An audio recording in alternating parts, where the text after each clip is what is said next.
8th class बेटा हमारा जो लेसन नंबर 5 है some glimpses of ancient Indian thought and practices जो है वो चल रहा है। थर्ड पार्ट इसका हम रीड कर रहे थे बेटा। मैंने आपको बताया था कि यहाँ तक हमने रीड किया है कि जो अष्टवक्र था जब वो सभा में आता है और जो बाकी के वहाँ पे बैठे होते हैं मौजूद वो उसको देख के उसका मजाक उड़ाते हैं कि इसने इसकी उसकी आकृति को देख के कि इसने जो है क्या सुझाव देगा ये।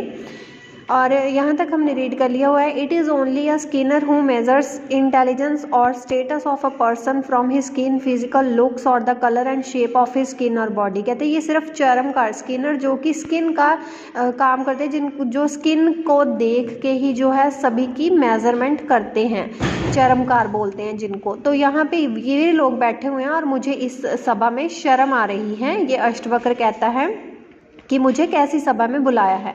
This put the entire assembly to shame and brought them to their knees to beg pardon of this great son. इस पर जो पूरी सभा है वो लज्जित शर्म से झुक जाती है उस महान ऋषि से क्षमा मांगने के लिए। उसके घुटनों के बल जो है वो सारी सभा जो है उसके घुटनों के बल हो जाते हैं। कलर ऑफ द स्किन और shape of the body has never been a measure of intelligence और status of this country.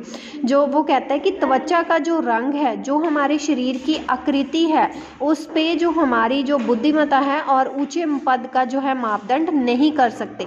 Lord Rama's eating of the tasted berries from a Bhil women, a Shudra woman who used to sprinkle water on the earth with the help of a leather bag is a sufficient proof of the fact that there was never any discrimination on the basis of caste, creed or profession of a person in ancient India।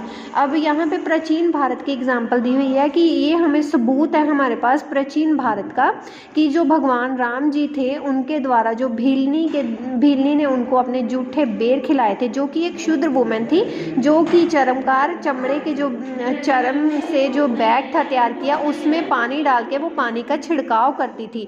उसके जो है भील से, उस Bhil women से भीलनी के बेर जो हैं जूठे बेर लॉर्ड रामचंद्र जी ने खाए थे। ये एक सबूत गवाह है कि प्राचीन भारत में कोई भी discrimination on the basis of caste, creed और profession of a person in ancient India, कि कोई भी जाति, धर्म और व्यवसाय के आधार पर किसी प्रकार का भेदभाव नहीं किया जाता था। One is here also reminded of what the Enlightenment says, Swami